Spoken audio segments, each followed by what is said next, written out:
Good evening, everyone. A few weeks ago, I spent a morning at our food pantry during a distribution. And many of you know that we recently completed construction on our new building. In the fall, we opened this new facility, and it's just this beautiful space where we can serve our community. Over the course of the morning, people from about 60 different families came, walked through the new pantry, accompanied by welcoming volunteers. They picked out cereal, eggs, beans, meat, and dozens of other foods to take home to their families. At one point in the morning, a young girl walked in. She was probably about 12 years old, alone to select the food for her family. Now, I have a daughter who's going to be 12 in just a couple of months. And it struck me because I can't really imagine a situation in which my wife and I are stretched so thin that we need to send her out solo to get food for the family. No 12-year-old girl should have to bear that weight, and yet we're seeing it right before our eyes. According to a recent survey, Prospect Park has the highest percentage of families with kids living in poverty in Passaic County, 33%. So 1/3 of all the families in our town that have kids have children living in poverty, which honestly shocked me. I was surprised by it. And 66% of our households in Prospect Park are living on this financial's razor's edge, where they're one medical bill, one car repair bill, one missed shift away from things falling apart. On a different Saturday, just in the last couple of months, I saw something else that struck me, and this time I was really inspired.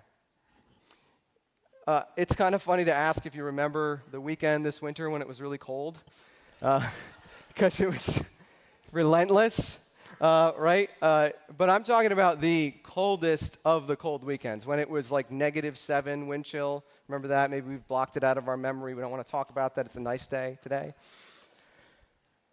But we had our ESL and Citizenship classes that morning, and about 40% of the residents of Prospect Park and Haledon are born outside of the United States, so learning English and moving forward on this pathway to citizenship is really of vital importance. That Saturday, Liz, our director of programs, was actually not on site. She was up north. She was at Word of Life camp with 19 of our high school New Hope teen leaders. They were, a lot of them had never been to a Christian retreat before, never heard the gospel before, and so they had a wonderful time up there, and it was even colder. You can imagine, some of them did the polar plunge. I found that out this week on Friday night, and it hurts to think about, honestly. So they were up there, so that meant that she wasn't around, right, on Saturday morning. So it was up to Jaylene, one of our youngest and newest staff members at the time, to hold down the fort for ESL, and she did a fantastic job. Right? She knocked it out of the park. And she had a lot of help. Right? There were several volunteers there. Of course, we had our teachers who were there to ensure that the environment was ideal for the 65 students to come through and learn that morning. But it was one volunteer in particular who really inspired me. This woman was a student in our ESL classes. She started at ground zero, knew no English, went through all of our levels, and as she progressed, she became so invested in the community that now, after having learned the language, comes back every week to cut the bagels, prep the coffee, and get the food ready for our students in the basement of Unity Church, one of our many growing network of church partners in our local community, and one of our longest standing partners. Maria walked to Unity that morning, despite the -7 wind chill, because she knew that Liz wasn't going to be there and we would need her help. Listen, I walked in between buildings that morning just to get like a whiteboard that delivered, and I nearly froze solid. So she walked from her house, didn't need to be there, but chose to. And she did a lot more than just cut bagels. Let me tell you, she greeted our students. She made them feel welcomed. There was a point at which the classes were starting, and some of the students were just sort of lingering around, talking, and she marched out of the kitchen, and in no uncertain terms, she told them, "You better get to class." And they just immediately responded. It was amazing. I just sat there and watched it. Maria was equipped at ESL. She was inspired to remain engaged in our community and empowered to lead her neighbors on a pathway to flourishing. It's a small portrait of a larger story. For over 20 years, New Hope has been living out the incarnational presence of Jesus Christ in Prospect Park and Haledon. Slowly, we're discovering an approach that yields lasting fruit, flourishing families, kids encountering Christ and changing their trajectories, immigrants becoming citizens and learning to thrive in a new country, God transforming a community one family at a time. But even as we see these families breaking through the poverty cycle, there are hundreds more that remain stuck.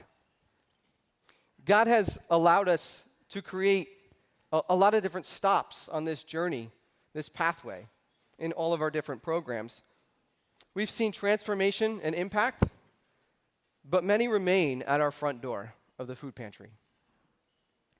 And so even as we celebrate stories of transformation, we are not content.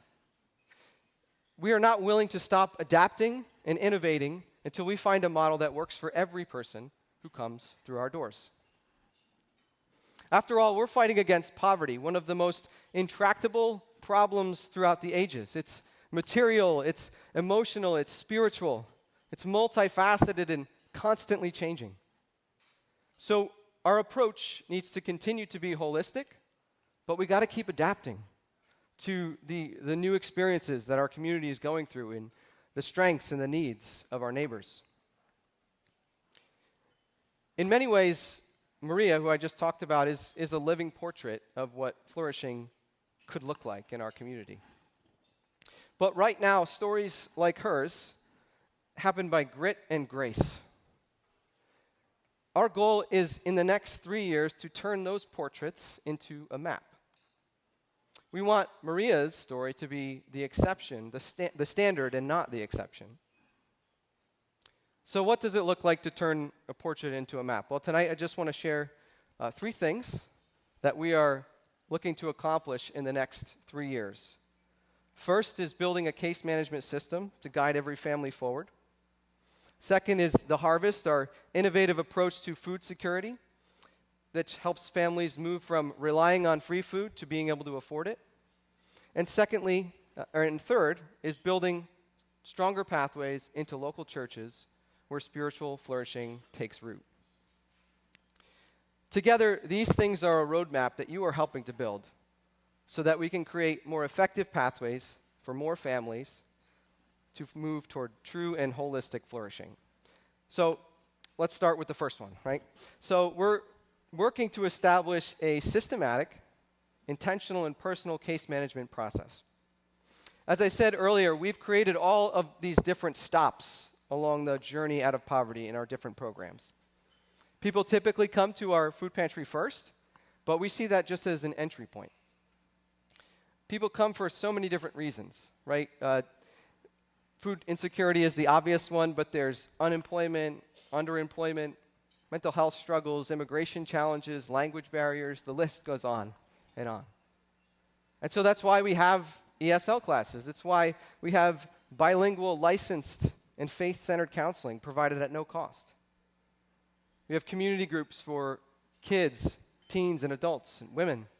We have a seasonal marketplace for parents to come and access affordable school supplies and Christmas gifts for their kids. But many people need more than just the knowledge that there is a next step out there somewhere. They need a clear map, and they need a guide to walk alongside them in the journey. And as we have exploded in growth over the last several years, it's become apparent that we can really only take this personal, intensive approach with a small group of the people of the larger group that come to our doors every day. It was one thing when we served 600 people a year, It's quite another thing entirely when 600 people are coming every single month. But to truly disrupt this cycle of poverty, we need to create a structure and build a capacity so that every family has the opportunity to partner with a New Hope caseworker to design a transformative, holistic plan to move forward. This plan could include many different components. For example, we recently entered into a partnership with Hackensack Meridian School of Medicine. They have a really cool program where they send out med students into underserved populations to help give them consultations and help them progress on their health goals. Right? So they will meet with people in the community. They can help arrange transportation to and from doctor's appointments. They'll even pay for an Uber to do this, which is a really big deal. They'll go along with them at the person's request to help translate and advocate so they receive the best care. You see, so many of the families that we're working with are stuck due to lack of access to resources. They don't know where to go next. They're mired in bureaucracy or bogged down in an overloaded social service system. But we envision a system in which each of these families sit down with a New Hope caseworker. They meet monthly, they set goals, and they journey together with a small group of families on a shared path toward flourishing. So this year, we're going to begin to create this process and identify a pilot group of families to walk together, to chart a new path for their families. I began this evening by sharing a short story about one of the mornings at our food pantry. And the second thing I want to share about tonight has to be, it's centered on our food programs. As I mentioned, most people come to New Hope first to the food pantry. And as much as we try to make this experience the most dignified and welcoming and Christ-like experience possible, we absolutely do not want our families to remain dependent on the food pantry for the rest of their lives. The food pantry is meant to stabilize families in crisis so that they can move towards sustainable self-sufficiency. The problem is that in most cases, there really is not really a great next step. The gap between getting free food from a food pantry and paying full price at a grocery store is just too broad, even with programs like SNAP. The harvest exists to bridge that gap. Now, we've been talking about the concept of the harvest for years. I actually looked back, and in 2016, 10 years ago, Hearts of Hope, I shared for the first time an idea to open a community-owned cooperative grocery store. The path has been long. We've taken some left and right turns here and there, and we are far from being done. But I'm excited to share that in the next month, we're going to expand what's been for the past few years a small online food buying club program. And we're going to be opening a pilot storefront in the ground floor of 331 North 11th Street, a place where families in our community can purchase fresh and affordable groceries. Thank you. I'm excited too. The harvest is a hinge point in the journey out of poverty. It disrupts dependency and helps move our families from being recipients of a giveaway program to customers with agency. It's a bridge to self-sufficiency, and I'm excited to share a video now that explains more about the harvest's vision. So take a look. You know, the harvest is kind of the gospel, right? My family and I plan every Thanksgiving to do a special offering. And in 2021, got this opportunity to support the food pantry at New Hope. I was introduced by my church to Phil. We prayed and sent him a gift before we met because I thought that their purpose was really right aligned to our interests in terms of passions for helping people. So New Hope has its food pantry. If you're short on food in a given month because of something unexpected that popped up, the food pantry is your place to go. The difference between the food pantry and the harvest is that the harvest is more of a long-term solution for families. The earliest version of the harvest We were working out of a tiny little 300 square foot trailer. We had one small refrigerator and like 2 shelves, and we kind of packed it with as much food as we could find. With the food pantry, most of the food is donated, some of it is purchased, but all of the food is given away to the participants who come and shop for it. At the harvest, everything that we receive, we're paying for, and then we're reselling it. But the difference is we're not selling it at market value. We're selling it below that so that families can save money when they're shopping with us. The cool thing about the harvest is that we have a system where we're not just giving food for free. We have a system where families can afford to walk into a market, purchase food, and feel good about purchasing the food. It feels good. It feels good to use the money that you have to purchase food for your family. I've been involved in providing food from an agricultural point of basis for more than a decade, walking around rural poverty and really understanding that the dependence model is really failing. There's a great need. So when I saw the harvest, I saw a gateway. Seemingly overnight, the harvest tripled in space, and that opened so many doors. More people could work with us. We could start looking into in-store shopping options. So in that moment, we kind of paused and asked ourselves, why are we running the harvest this way? Are we doing the weekly orders just because that's all we can handle with the very small space we have? Or are we doing this because it's what people really want and are asking for? I come from a Latino family, and one thing that I know Latinos have in common is that we have small little markets, small little grocery stores, and when you go visit these stores, they feel like home. And so that's what we wanted to bring in to the harvest. So when you see the harvest for the first time, you're going to see that the colors are super bright. You're going to see that our fixtures are made out of wood. You're going to hear lots of music playing, everything reflective of the community here at Prospect Park and the surrounding towns. Recently, the Harvest has partnered with GOYA Foods, based out of New Jersey. And GOYA Foods is a nationally recognized brand, and we've learned is very popular among the community that we serve. And so by partnering with them, we've been able to expand our product variety virtually overnight. It gives us the opportunity to think scale, and how do we share that knowledge? How do we empower others?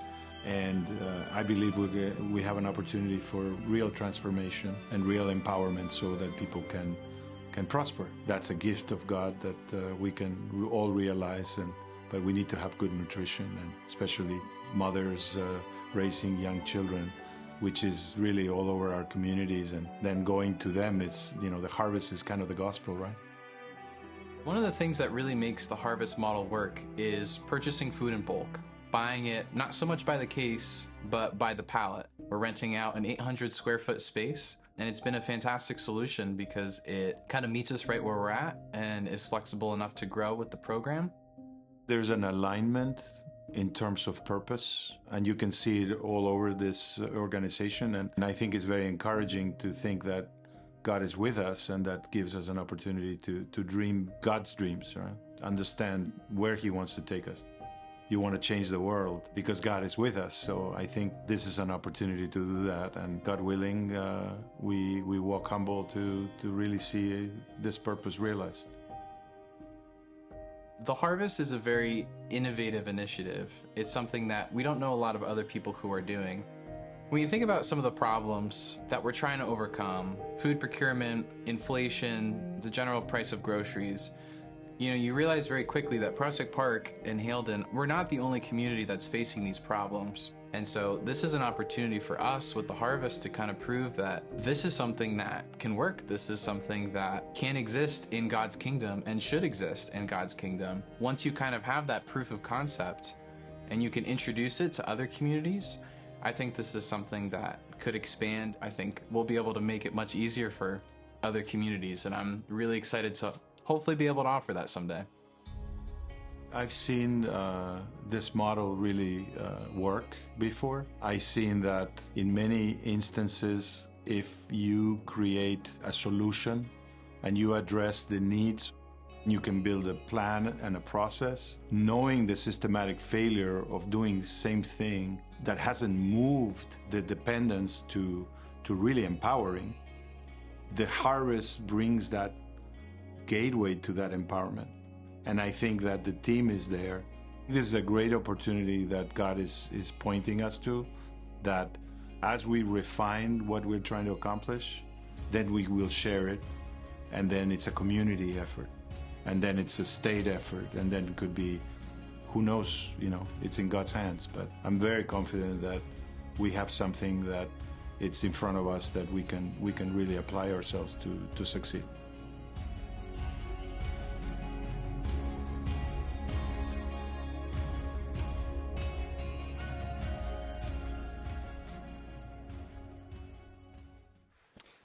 The vision of the harvest is exciting. It aims to address some of the most basic needs in a new way. It's something we believe can grow and scale beyond our community. But it's important to remember that food security by itself is not sufficient for people to flourish. It's a critical part, but it's not the whole. At New Hope, we firmly believe that people cannot fully flourish apart from also being enfolded into a local church community.